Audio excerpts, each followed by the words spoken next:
तो जी हम जो है जिस जगह है उसको कहते हैं केरन, और ये इतना नज़दीक है पाकिस्तान के कि आप इसको अपनी आंखों से साक्षात ऐसे देख सकते हो जैसे कि आप अपने कपड़ों को अपने हाथ से छू कर देख सकते हो। हम जिस होटल में रुके हैं, रास्ता यहाँ तक आने का काफ़ी टफ था और उस रास्ते में बहुत ज़्यादा चैलेंजिंग आई है। यहाँ आने के बाद हम एक भाई साहब हमारे हैं, उनके घर पे हम रुके हैं। उनका हम सबसे पहले तहे दिल से धन्यवाद देना चाहेंगे कि उन्होंने अपने घर में हमें पनाह दी, एक बहुत ही नाम मात्र चार्ज में। हमें लगता है ये चार्ज वर्थ नहीं है उनके लिए, फिर भी जो इनकी जीविका का एक साधन है वो चल रहा है। हमने इनसे कुछ बातचीत की है जिसके आधार पर ये कुछ अपने अनुभव बताएंगे। हम जब यहाँ आए तो हमने महसूस किया कि भारत का यह हिस्सा जो केरन कहलाता है इतना अनडेवलप है कि यहाँ पर सड़क तक भी ठीक ढंग से नहीं है। यहाँ पर किसी भी प्रकार की कोई भी सुविधा, बिजली, पानी, सड़क, और स्थानीय लोगों के लिए तो कुछ भी नहीं है। बाहर से टूरिस्ट जो आ रहे हैं उनके लिए इतनी दिक्कत है तो स्थानीय लोग अपना जीवन कैसे यापन कर रहे हैं। जबकि हमने अपने साक्षात आंखों से देखा, सामने पाकिस्तान बहुत डेवलप दिख रहा है हमें। अपने झंडे है और मैप से देखते हैं कि वहां पर बहुत ज्यादा डेवलपमेंट है। हम जिनके घर पे रुके हैं वो आपको कुछ अपनी बातचीत के आधार पर बताएंगे कि आज से 35 साल पहले की क्या घटना यहाँ पर घटित हुई थी और कैसे चीजें चेंज हुई और कैसे चीजें बदली और अब कैसे चीजें है। जी भाई साहब, आपका नाम? मेरा नाम मोहम्मद अल्ताफ। 35 साल हो गए जिस वक्त यहाँ मिलिटेंसी शुरू हो गई। जिस वक्त यहाँ मिलिटेंसी शुरू हुई उस वक्त यहाँ ये जो डिस्ट्रिक्ट है, यहाँ का कुपवारा डिस्ट्रिक्ट है, वहाँ से कटा हुआ इलाका है। यहाँ मतलब जंगल से तकरीबन 30 किलोमीटर चलना पड़ता है, फिर इस गांव में पहुँचते हैं। उस टाइम जो लोग यहाँ के बसने वाले थे तकरीबन 250 घर थे। 250 घरों में तकरीबन 100 घर, 100 के आसपास उस वक्त डर की वजह से आज़ाद कश्मीर के साइड में चले गए। वो रातों रात भागे, फैमिली लेकर, बच्चे लेकर। तो अभी यही 32-34 साल हो गए उनको, वो वहीं पे बैठे हुए हैं। उनकी ज़मीनें यहाँ हैं जो बंद पड़ी हुई हैं, उनके रिश्तेदार हैं। अगर हम देखें, बाप यहाँ है, बेटा वहाँ है, तो मिल नहीं पा रहे हैं। इसी तरह अगर देखें, बेटी यहाँ है, बाप वहाँ है, तो बहन यहाँ है या भाई यहाँ है, बहन वहाँ है, तो उनका आपस में कोई मतलब मिलन नहीं हो रहा है। हालांकि जब हम देखें तो जो दूरी है वो कुछ ही किलोमीटर है, लेकिन वो यहाँ आ नहीं सकते हैं। तो जो मतलब रिलेशनशिप है आपस में, वो तो उस टाइम मतलब बिखर गई।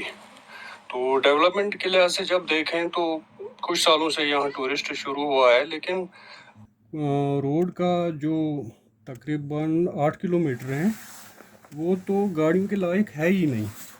गाड़ी चल नहीं पा रही है इस रोड पे, मतलब इन 8 किलोमीटर्स में।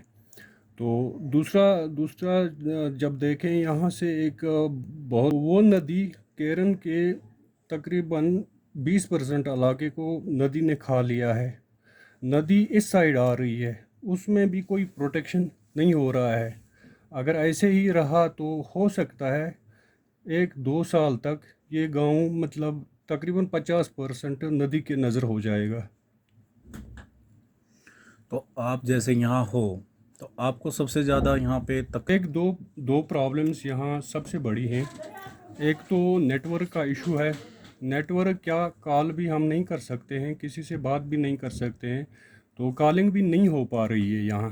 हालांकि कुछ टावर्स बने भी हैं, उसके बरक्स भी जब इसके मतलब अपोजिट में देखें, जो उनका इलाका है उसमें पूरा नेटवर्क है, उसमें नेटवर्क चल रहा है, कॉलिंग चल रही है। दूसरी बात, ट्रांसपोर्ट का सिस्टम इस वजह से यहाँ नहीं चल रहा है, बैठा हुआ है। यहाँ कुछ गाड़ियाँ हैं जो हैवी गाड़ियाँ हैं वो चल सकती हैं, छोटी गाड़ी चल नहीं सकती है। लंबी गाड़ी भी या ऐसे करू मोड़ हैं कि लंबी गाड़ी यहाँ अलाउ ही नहीं है। कोई सरकारी गाड़ी भी यहाँ अलाउ नहीं है, इस वजह से कि मतलब जहाँ भी करू रोड हैं, छोटा रोड है, इसमें वो मुड़ नहीं पाती है। ट्रांसपोर्ट का हमें कोई ज़रिया नहीं है। हमें जो भी मटेरियल यहाँ कंस्ट्रक्शन के लिए लाना पड़ता है वो डबल रेट में हमें यहाँ पहुँचता है। तो आप जैसे भारत सरकार या हिंदुस्तान की सरकार से आपको यहाँ पे क्या क्या सुविधाएं उपलब्ध करवाई जा रही है? कुछ आपको सुविधाओं का लाभ, कुछ आपको भारत सरकार की स्कीमों का लाभ, आप किन सुविधाओं का लाभ इस वक्त इस इतने हाँ, रिस्ट्रिकल्स एरियाज में आप ले रहे हो? तो आपको क्या क्या कुछ सुविधाओं का लाभ है, या आप क्या चाहते हो कि उनको कुछ और, आपको कुछ और सुविधाएं दी जाए या कुछ और सुधार आपके आसपास में किया जाए? जो पहले आपको जो लाभ मिल रहा है वो बताइए, फिर आपके नज़रों में यहाँ पे क्या सुधार होना चाहिए? जो लाभ है यहाँ, मतलब कुछ ऐसी स्कीमें हैं जिनसे मतलब जो बूढ़े बुज़ुर्ग हैं उनको पैसा मिल रहा है ओल्ड एज स्कीम के तहत, वो बड़ा अच्छा लाभ है। इसी तरह और कुछ स्कीमें हैं, जैसे बेरोज़गार लोग हैं उनके लिए बैंक की तरफ से स्कीमें हैं, लेकिन उसमें एक प्रॉब्लम है, गारंटेड एम्प्लॉय होना चाहिए। एम्प्लॉय एक बेरोज़गार को गारंटी नहीं देगा, तो वो बड़ा इशू रहता है। बेरोज़गार इस लिहाज से इस स्कीम का फ़ायदा नहीं उठा सकता है, बैंक उसमें बड़ी अड़चन करता है। तो ये कुछ कुछ स्कीमें हैं जिनका अच्छा लाभ मतलब मिलता है, जो पिछली कुछ सालों में चालू हुई हैं। अब प्रॉब्लम इसका देखें, रोड कनेक्टिविटी जो है तो मतलब उस लिहाज से हम मतलब बहुत पिछड़े हुए हैं, उस लिहाज से हमें बहुत बड़ी दिक्कत है। और दूसरी बात नेटवर्क की। और और इसके साथ ये भी कह दूं कि टूरिज़्म में जो ये केरन का मतलब इलाका है, सबसे बेस्ट माना जाता है। अगर आज की डेट में देखें तो कंट्री में बेस्ट माना जाता है, लेकिन अगर फैसिलिटीज़ देखें, वो इन दो चीज़ों की वजह से बिल्कुल मतलब ज़ीरो ही मान सकते हैं।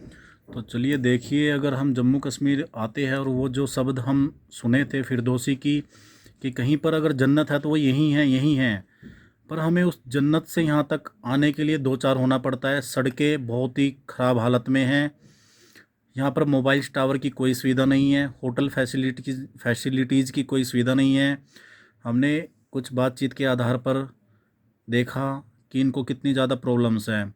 यहाँ से इनको बाहर जाने में आने में सामान का रेट डबल पड़ता है, हर चीज़ों के लिए इनको 4 गुना पैसे देने पड़ते हैं। भारत सरकार की कुछ स्कीम इनको लाभ प्राप्त उनका हुआ है, पर वो पर्याप्त नहीं है इनके विकास के लिए या इनकी चीज़ों के लिए। ये चाहते हैं कि सड़कें अच्छी हो, सुविधाएं मिले, यहाँ पर मेडिकल फैसिलिटीज़ हो, क्योंकि जो केरन घाटी है वो पूरा जम्मू कश्मीर का सबसे खूबसूरत इलाका है। जब वो इतना खूबसूरत है, वो पिछड़ा हुआ क्यों?